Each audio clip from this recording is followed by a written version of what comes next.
What if I told you that the most extraordinary divide in the history of human thought wasn't between science and religion or East and West, but between two of the greatest explorers of the human psyche, Carl Jung and Buddha?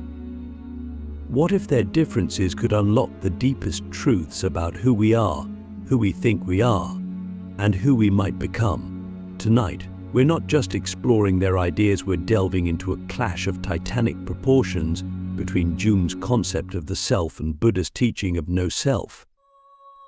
This is not just philosophy. This is a journey into the very heart of existence. Stay with me, because by the end of this video you might just see yourself and the world completely differently. Click subscribe to this channel to get more profound insights. What if the self that Jung so deeply revered is the very illusion that Buddha warned us to let go of?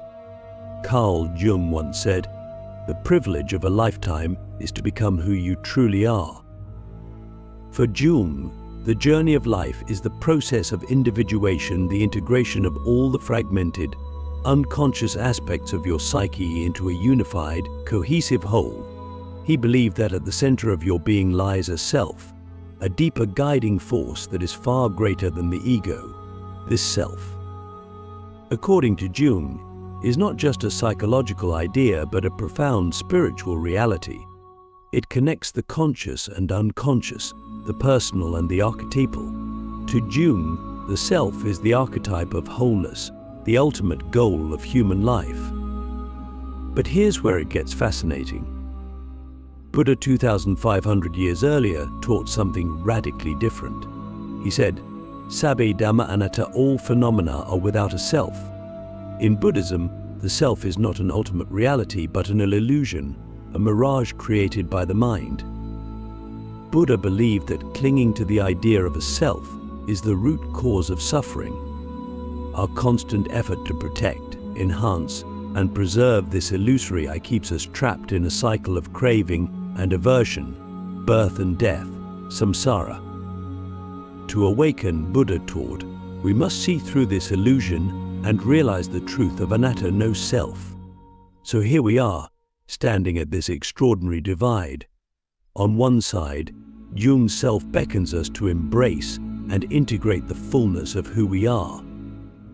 On the other, Buddha's no self urges us to let go of the very idea of a who in the first place. Is there a middle ground, or must we choose between the two? Jung's concept of the self emerges from his deep exploration of the unconscious mind.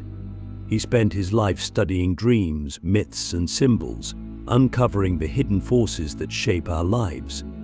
He believed that the self speaks to us through symbols, especially in dreams. For example, Jung saw the mandala, a circular symbol found in many cultures, as a representation of the self. He wrote, "The mandala is the psychological expression of the totality of the self."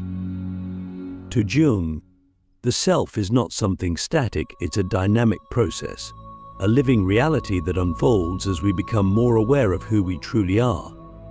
But Buddha's teaching of no self challenges this perspective at its core. Buddha would ask, "Who is this self you speak of if you look closely?"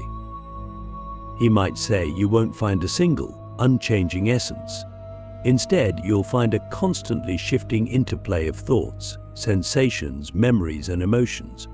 Buddha taught that what we call the self is just a convenient label for this ever-changing flow.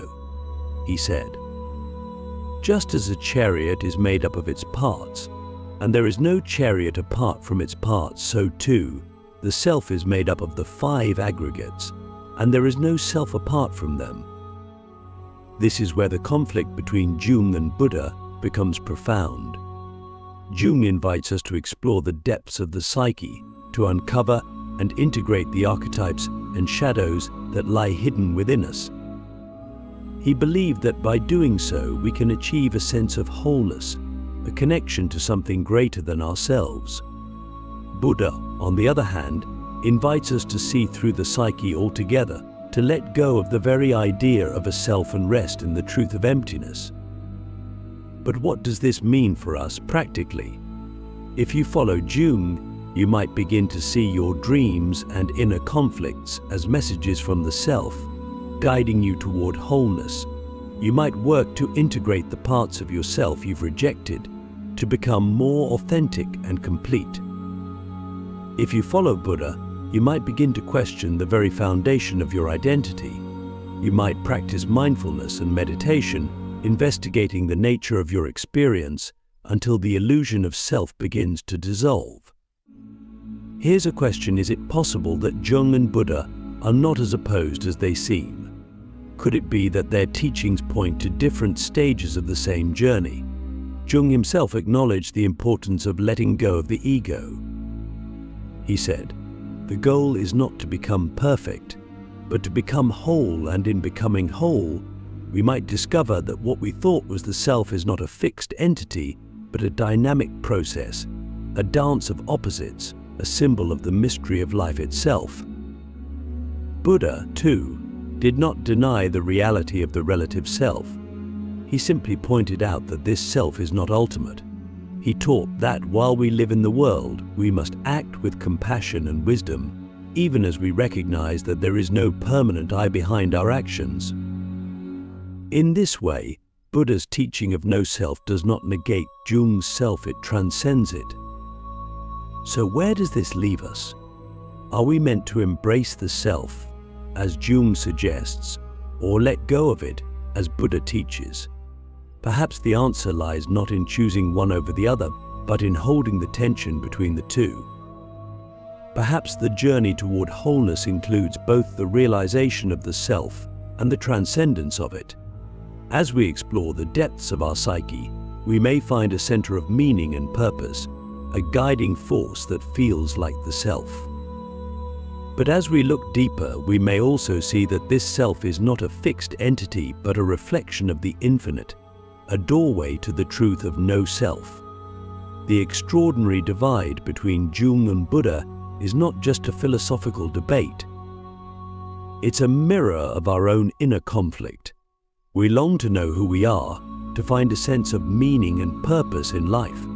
But we also sense that clinging to any fixed idea of self can be limiting, even imprisoning.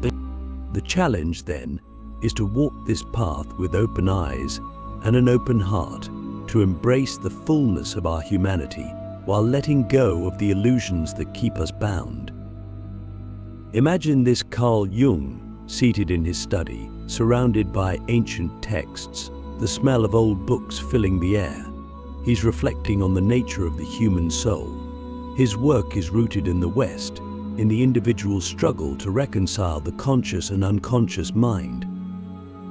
Now, picture the Buddha sitting beneath the Bodhi tree, the soft glow of enlightenment illuminating his face. His teachings are rooted in the East, in the understanding of suffering and liberation. These two figures, separated by millennia and culture, are both offering a roadmap to the ultimate truth. But their maps seem to lead in opposite directions, or do they? Jung once wrote, "Every human life contains a potential. If that potential is not fulfilled, then that life is wasted." For Jung, the fulfillment of this potential lies in discovering and embodying the self. This is not the self of everyday ego consciousness, the one who worries about bills or gets upset when stuck in traffic. The self, for Jung, is far deeper. It is the totality of our being, the synthesis of all opposites, light and shadow, masculine and feminine, conscious and unconscious. And he believed that within each of us lies a blueprint for wholeness, a guiding force that calls us to become who we truly are. But Buddha would ask, "Who is this you that you are trying to become?" He would point to the impermanence of all things, including the sense of self. Buddha taught, all conditioned things are impermanent. When one sees this with wisdom, one turns away from suffering. The self, according to Buddha, is not a reliable anchor because it is constantly changing. What you think of as you today is not the same you from 10 years ago, nor will it be the same you 10 years from now. This illusion of a fixed self is what traps us in suffering. Buddha's path is not about becoming more of who we are, but about seeing through the illusion of who we think we are. This is where the tension between Jung and Buddha becomes almost unbearable. Jung's self is a unifying principle, a source of meaning and purpose. Buddha's no-self is a radical deconstruction, a letting go of all attachments, including the attachment to meaning itself. How can we reconcile these two visions? Let's look at this tension through a practical lens. Imagine you're struggling with inner conflict. Perhaps you feel torn between your responsibilities and your dreams, between who you are and who you want to be. Jung would encourage you to explore these conflicts, to see them as parts of yourself that need to be integrated. He might say, the shadow is a moral problem that challenges the whole ego personality, for no one can become conscious of the shadow without considerable moral effort. For Jung, the shadow, those parts of ourselves we reject or deny, is not to be feared but embraced. By facing your shadow, you move closer to the self, to wholeness.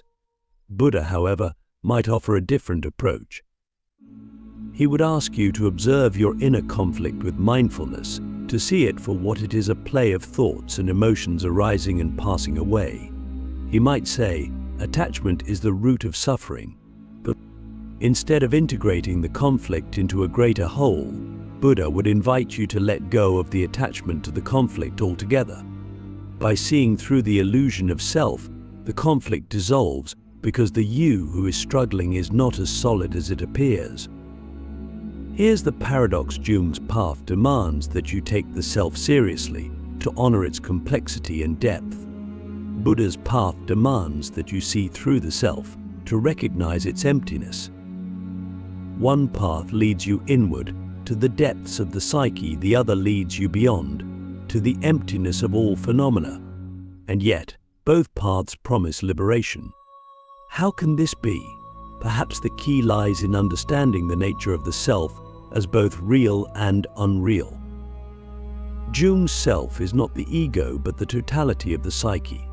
It is, in a sense, a symbol, a representation of the ultimate mystery of existence. Buddha's no-self, on the other hand, is not a denial of experience but a recognition of its impermanence and interdependence. And what if the self and no-self are not opposites but two sides of the same coin?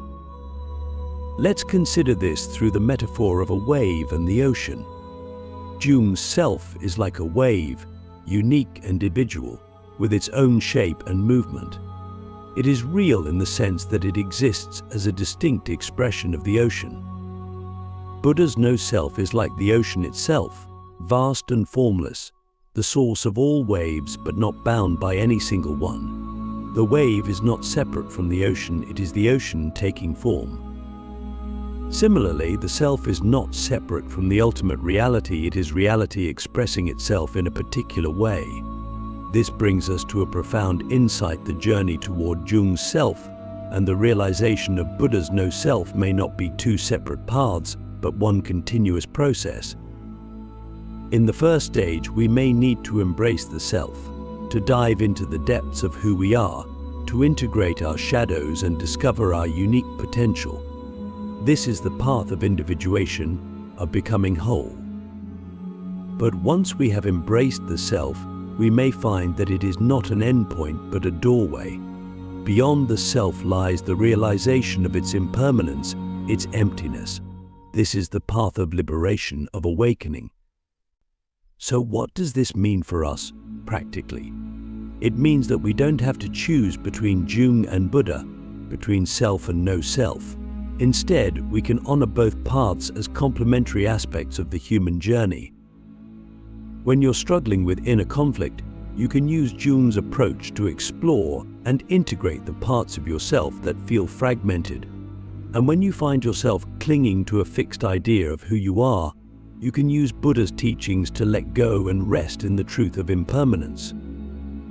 Ultimately, the extraordinary divide between Jung and Buddha is not a battle to be won, but a dialogue to be embraced. Their teachings challenge us to hold the tension between opposites, to explore the depths of our being while recognizing its emptiness. In doing so, we may discover that the self and no self are not contradictions but complements, two ways of pointing to the same truth that we are both everything and nothing, a wave and the ocean, a mystery that cannot be contained by any concept or belief. We've explored Jung's vision of the self as the ultimate goal of individuation, a process of becoming whole, and Buddha's teaching of no self as the path to liberation, a letting go of all illusions, including the self itself. But what happens when we bring these two paradigms into the everyday realities of life, our relationships, our struggles, and our search for meaning? How can these seemingly opposing teachings guide us not only in understanding ourselves, but in living fully and authentically? Let's start with a simple yet profound question: who are you? Jung would say that this question cannot be answered superficially. He believed that within each of us lies a vast, untapped reservoir of unconscious material, forgotten memories, suppressed emotions, archetypal patterns that shapes who we are and how we live. He wrote, "Until you make the unconscious conscious, it will direct your life, and you will call it fate." For Jung, the self is not something we are born fully aware of. It is something we must discover and cultivate over a lifetime. The process of individuation requires us to confront the unknown within us, to integrate the shadow, and to uncover the deep patterns that connect us to the collective unconscious. Now, contrast this with Buddha's approach. When asked, "Who are you?" Buddha might respond with another question: "What is this you that you are trying to define?" He would encourage you to investigate your direct experience, to look at the sensations, thoughts, and emotions that arise in the present moment. Buddha taught that if you look closely, you will not find a solid, permanent self, but a constantly shifting interplay of causes and conditions. He explained this through the teaching of the five aggregates: form, sensation, perception, mental formations, and consciousness, all of which are impermanent and interdependent. Buddha would say, "There is no self in the five aggregates, just as there is no self in a flame." In this way, Buddha's teaching is not about discovering who you are, but about seeing through the illusion of the self altogether. But here's the paradox: both Jung and Buddha understood that the self, or the illusion of self, is central to the human experience. Jung saw the self as a guiding force, a source of meaning that can lead us toward wholeness. Buddha saw the illusion of self as the root of suffering, the very thing we must transcend to find freedom. Could it be that they are describing different dimensions of the same reality? Let's explore this in the context of relationships. Imagine you're in a conflict with someone you care about. Jung would encourage you to see this conflict as a mirror, reflecting parts of yourself that you may not fully understand. He might say, everything that irritates us about others can lead us to an understanding of ourselves. The tension in the relationship could be an opportunity to confront your shadow, the parts of yourself you've rejected or disowned. By integrating these shadow aspects, you not only heal the relationship but also move closer to wholeness. Buddha, on the other hand, would invite you to approach the conflict with mindfulness and compassion. He would remind you that the tension arises not because of the other person, but because of your own attachment to a fixed idea of how things should be. Buddha might say, holding on to anger is like grasping a hot coal with the intent of throwing it at someone else. You are the one who gets burned. By letting go of attachment and seeing the other person as they truly are beyond your projections and judgments, you can dissolve the conflict and find peace. Here's the fascinating part: both approaches can be transformative, but they operate on different levels. Jung's method works within the framework of the self, helping you understand and integrate the complexities of your psyche. Buddha's method transcends the self, showing you how to let go of the very attachments that create conflict in the first place. Together, they offer a holistic approach to relationships, one that honors both the depth of the psyche and the truth of impermanence. But what about suffering? How do Jung and Buddha address the pain of existence, the inevitable struggles we all face? Jung believed that suffering is an essential part of the individuation process. He wrote, "There is no coming to consciousness without pain." For Jung, suffering is not something to be avoided but something to be faced and transformed. It is through our suffering that we encounter the shadow, the unconscious material that holds the keys to our growth and healing. Jung saw meaning as the antidote to suffering. He believed that when we can find meaning in our pain, it becomes a source of strength rather than despair. Buddha also acknowledged the reality of suffering, but his approach was radically different. He identified suffering dukkha as the first of the Four Noble Truths, and his entire teaching is a response to this universal condition. Buddha taught that suffering arises from craving and attachment, the desire for things to be other than they are. He said, "The root of suffering is attachment. The path to freedom, then, is not to find meaning in suffering but to let go of the attachments that create it." All through mindfulness and meditation, we can see the impermanence of all things and release our grasping, which leads to liberation. Once again, we see the extraordinary divide and the potential synergy between Jung and Buddha. Jung's approach embraces suffering as a catalyst for growth, a doorway to the self. Buddha's approach dissolves suffering by showing us its illusory nature. One path leads us deeper into the mystery of who we are, the other leads us beyond the need to ask the question in the first place. So how can we apply these teachings in our everyday lives? Start by recognizing where you are on your journey. If you're struggling with inner conflict, if you feel fragmented or lost, Jung's path of individuation may offer the guidance you need. Pay attention to your dreams, your emotions, and the symbols that arise in your life. See them as messages from the self, calling you to integrate and become whole.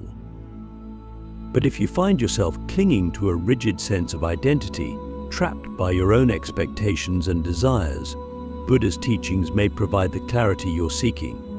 Practice mindfulness, observe the impermanence of all things, and let go of the attachments that keep you bound. And perhaps most importantly, allow yourself to hold the tension between these two paths. Embrace the paradox that you are both a unique individual with a deep, mysterious psyche and an impermanent being with no fixed self. As Jung himself said, the paradox is one of our most valued spiritual possessions. Only the paradox comes anywhere near to comprehending the fullness of life, and as Buddha taught, do not dwell in the past, do not dream of the future, concentrate the mind on the present moment. In the end, the extraordinary divide between Jung and Buddha is not a divide at all. It is a bridge, a dialogue between two profound ways of understanding the human experience. By walking this bridge, we can explore the depths of the psyche and the vastness of emptiness, the richness of meaning and the freedom of letting go. We can live fully and authentically, embracing both the self and no self, the wave and the ocean, the mystery of who we are and the truth of what we are not. And perhaps, in the stillness of that paradox, we will find what we've been searching for all along.